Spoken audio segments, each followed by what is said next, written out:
Hello, everybody. So today we're going to be focusing a little bit on the thermodynamics of mixing liquids together. So this is going to take a lot of what we've learned so far about the behavior of liquids and combine it with a little bit of what we've touched on with the thermodynamics of mixing gases. So a good place to go ahead and start is our more general equation of essentially the chemical potential or molar free energy of a species of an individual liquid species. And so ideally we can examine a uh, volatile system by knowing the chemical potential of the pure state and knowing the ratio of the partial pressures of the gas compared to the vapor pressure at of the pure species. Now, we're very lucky, and we're going to go ahead and try and start it on a simple scenario, which is ideal solutions. And so again, these are going to be solutions that follow Raoult's law, where the intermolecular forces of the two species are fairly similar, and so that um, species A will pretty much act as if it was surrounded by species A and not B. So under these cases, we can go ahead and give the chemical potential of A simply by knowing the chemical potential of the uh, pure liquid, which is often available through thermodynamic tables, but can be calculated by other means, and simply by knowing the ratio of the two species through the mole fraction. So this is actually a fairly nice expression that we can make use of. And we can go ahead and combine our two chemical potentials to generate the free energy of the entire ideal mixture.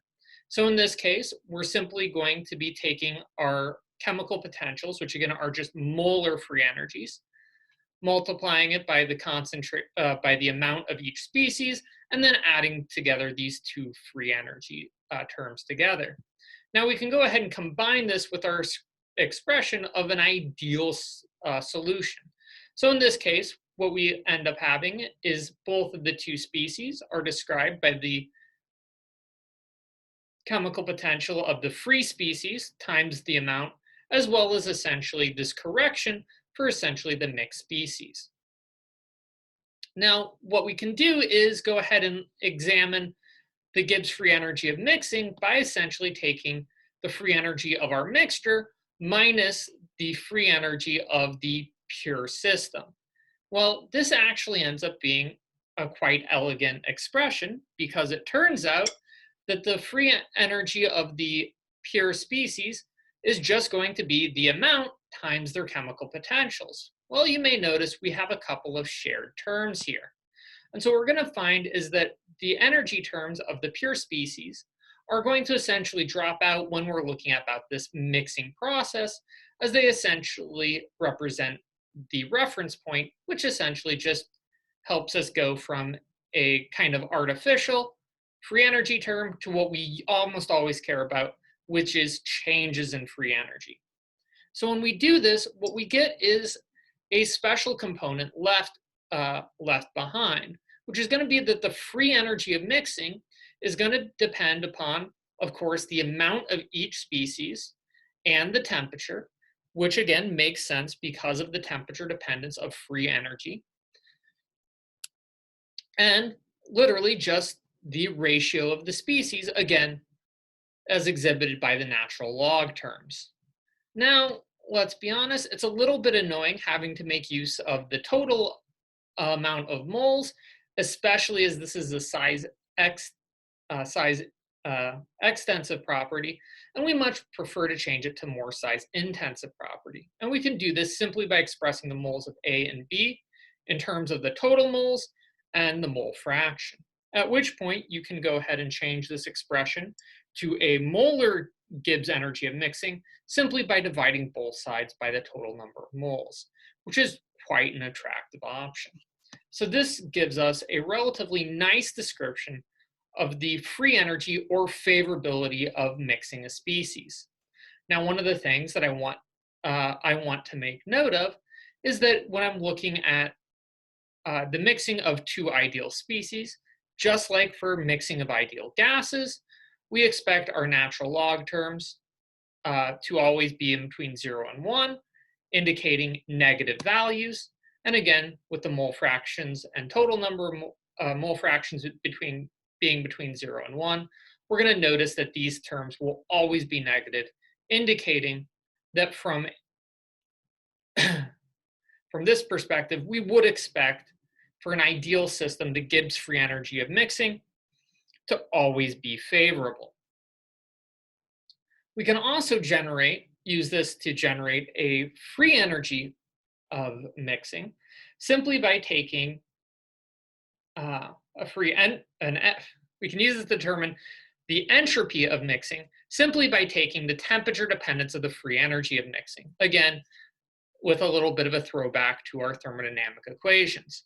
So by taking the isochoric, because we're looking at free energy, temperature dependence of our free energy, what we're going to notice is that as we have a linear dependence on temperature on both components, we'll essentially just watch the temperature dependence wash out, and we're just going to be left behind with a rather simple and elegant description of the entropy of mixing in terms of the mole fractions of each component and the total number of moles. And again, because the mole fractions between 0 and 1, our natural log term will always be negative, generating a net positive entropy of mixing, which again makes sense as I'm going from a mole fraction of 1, which is a highly organized system, to a mole fraction less than 1 will always be a favorable process in terms of entropy. But what we can also do is use this to determine the enthalpy of mixing. So what we can do is rearrange our free energy relationship and notice that the enthalpy of mixing is going to be given as the free energy of mixing plus the temperature times the entropy of mixing. Well, you may notice here that these two expressions look rather like each other. So if I multiply my entropy of mixing by temperature, well, it turns out I have the exact same expression, just with a negative sign. So it turns out our enthalpy of mixing for this ideal scenario is 0, which again is important to note because this is going to go back to our definition of an ideal mixture. Because we started this idea assuming that we had an ideal system, more or less that it obeyed Raoult's law. And one of the important ideas about that is the intermolecular forces of the two species are the same. So if my intermolecular forces don't change, my enthalpy won't change. And this generates an enthalpy of mixing of 0, and thus essentially this relationship in between entropy and Gibbs free energy. And again, this makes sense because if I had a non-zero enthalpy of mixing, we'd expect a term out here that showed no temperature dependence, again, indicating an enthalpy term. So we actually now have 3 simple equations that do a pretty good job of describing an ideal mixture, but again, we're not always dealing with ideal systems. So what we really would like is to be able to take these tools and try and turn them into a non-ideal system. And so we're going to more or less use a classic PChem trick, which is using a fudge factor. And this time we're going to call it the excess function. And this is going to be applied for more or less any thermodynamic feature, but we're going to focus on using it to describe mixing. So the excess function for any thermodynamic variable is just going to be the mixing of that thermodynamic variable minus the ideal scenario. But again, you can apply this to any process, any change minus the ideal change. So for example, let's go ahead and focus in on one of the most notable approximations of an ideal system, which is that the enthalpy essentially behaves ideally, or that my enthalpy of mixing is 0. So in this case, the excess enthalpy is going to be a relationship in between the actual enthalpy of mixing, so how much the intermolecular forces actually change, minus how much they change under an ideal scenario. Well, again, we just proved that the enthalpy, the ideal enthalpy of mixing is 0, so this actually is quite a nice description for enthalpy. as our excess enthalpy is simply going to be the actual measured enthalpy of mixing. And this will essentially give us an indication of how much we deviate from ideality, which again is a very useful feature. Now, it's worth noting that this treatment is a little bit more messy for entropy and free energy, as both of these functions are going to have a non-zero ideal value. So as we deviate, so their deviations from ideality get a little bit more messy, as I actually have to subtract something out from the measured value. That said, a classic approach to try and look at excess functions and ideal systems is to move away from ideality very slow. So one of the simplest features that we can kind of look at excess entropy and free energy is going to be to look at what's called a regular solution. So this isn't a solution that eats its fiber. This is essentially a solution that's going to be actually fairly well mixed. So in other words, I don't see any pockets or clumps of A or B, which would indicate that it's going to be just as well mixed as if it was ideal.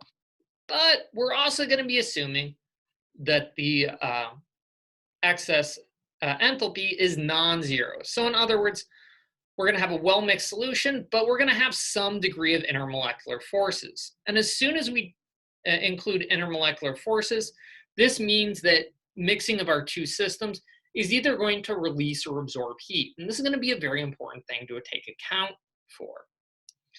So if I'm going to be looking at excess enthalpy, it turns out we have a fairly good description to provide our excess enthalpy. And this is essentially going to be based on a variable xi. And essentially xi here is going to be a measure of the intermolecular forces of my complex relative to the pure species. So if I take AA and BB, combine them together to make AB, is it going to essentially be endothermic or exothermic? So if my xi is greater than 0, this is going to indicate endothermic mixing. So essentially, we'd expect heat to be released, and this is usually going to be due to the fact that AB is relatively unstable. So I'm mixing two species that just don't want to hang out together. So a good feature here would be something like oil and water. If xi is less than 0, then this is essentially going to indicate exothermic mixing, as AB is going to be a very stable combination. So again, this is going to release heat, as I'm going from a high energy AA species or BB species to say something that really wants to hang out together. So in conjunction to the systems we've already examined, this might be something like chloroform and acetone, which, because they can make better polar bonds to each other than themselves, really like to hang together. And so we'd expect to see a xi of less than 0. And here, what we're also going to show is that essentially n times the two mole fractions is going to represent, to a great extent, the frequency of interactions. So if I have a xi of 1, if I have a mole fraction of A of 1 and a B of 0, well, this indicates that I'm not going to have any interactions. So my enthalpy excess is going to also be 0. If I have a mole fraction of A of 0 and B of 1, then again, no interactions. And just like we've seen before, interactions are more or less going to maximize when these two mole fractions are as close to each other as possible. So 0.5 and 0.5 is going to maximize that whatever xi we're seeing is going to happen as frequently as possible. It's also worth noting n here is also present to indicate how common the interactions occur. In general, how much overall A and B do I have, as well as we have to account for here that enthalpy is given as a size extensive property. If you want to go ahead and turn enthalpy into a size intensive property, you can give molar excess enthalpy just by dividing both sides by n. Also important to note that here, temperature will also feature into the enthalpy due to the frequency of collisions, as we expect interactions to occur more rapidly under high temperature, as everything's going to be moving more and thus seeing what else is around much more frequently. So if we go ahead and examine this system, what we're going to see is that, say, if I have a negative xi, and I'm looking at an exothermic reaction, we're going to see the most amount of heat, or the negative enthalpies, around a mole fraction of that 0.5, because these collisions are happening very frequently. However, let's say I have a common system where where my molecules tend to like to hang out with themselves, which tends to be a little bit more common than an exothermic mixing. Well, in these cases, I'm going to expect the reaction to occur I'm going to expect the system to essentially require the most energy to drive that mixing around, again, that 50 mole percent mixture, because that's when I'm going to have to force them into proximity the most often. This is going to have some very important consequences for the favorability of a mixture. However, if I'm looking at how favorable a mixture is, I'm really barking up the wrong tree with enthalpy, though it will give us some insight. Because if I'm looking for favorability of mixing, for that, I really have to go to Gibbs free energies. And so if I'm looking for a non-ideal mixture, I'm going to be looking at how much it deviates, again, from ideality. So I'm going to need to use my excess functions. And in this case, the Gibbs of excess can be given, again, as the enthalpy in terms of the enthalpy and entropy of excess. And if I'm looking again at my regular solution, by definition, the entropy of excess is 0, and we already just provided a function for the enthalpy of excess, which means that under this scenario, for a regular solution, the Gibbs of excess is going to be the same thing as the enthalpy of excess. So we essentially just get our function right on back. Now, in this scenario, what we can do is look at the free energy of mixing and its favorability by, again, combining what we know about ideal behavior with essentially this extra fudge factor of non-ideality, or my Gibbs of excess. And when I combine these two functions together, what we end up with is an expression that combines the natural log of the two mole fractions, as well as essentially just the straight multiplication factored in by this strength of the interaction. Now, again, it's worth noting that this is going to be a size extensive property. And if I want to make it more size intensive, we can divide all sides by the common shared total number of moles, which is going to be much more useful for a real system. Now, this is a little bit of a kind of big expression, so let's go ahead and try and take a look at how this would behave. So what I have is my entropy of mixing is essentially going to always favor mixing. So I'd always expect a negative Gibbs energy of mixing if I was just looking at this entropic term. However, what ends up happening is that I'm essentially going to be modifying that by this enthalpic-based term with its associated xi.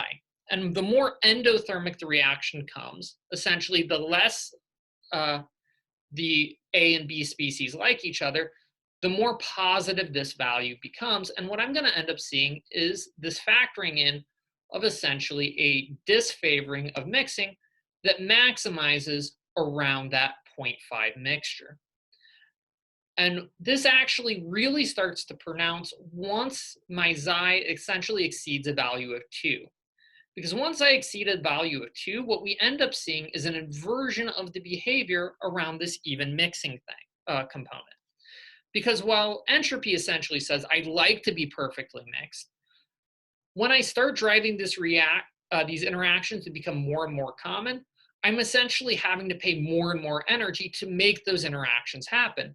And entropy just simply can't do it anymore. And so at this point, what we do is we change the most favorable point of my free energy from being this 0 point to essentially being 2 points on either side. And so if I go ahead and mix A and B with a xi greater than 2, and if I mix them in a zero point 0.5 mixture, turns out I actually won't end up with a perfectly mixed species. Instead, what I'm going to produce is two mixtures with essentially inverse relationships in between the mole fractions of A and B. Because what's going to happen is that I'm not going to want to form this even mixture. I'm going to want to form something where B is mostly seeing itself, and A is mostly seeing itself, because that's what's going to make the enthalpy happy. However, because entropy, in a sense, always wins, these are never going to essentially be pure A and pure B. Now, what we often think about is when I have things like oil and water that we say don't mix at all, what we're really looking at is a system where xi is very positive. And as we get more and more positive, these mole fractions essentially creep closer to 0 and 1. But they will never ever reach 0 and 1. So I'm always going to see some sort of mixture of A and B, but where these points are going to land is often very dependent upon the strength of your intermolecular forces. So hopefully this makes sense, and we'll take a little bit more look at some mixtures next time. Till then, take care.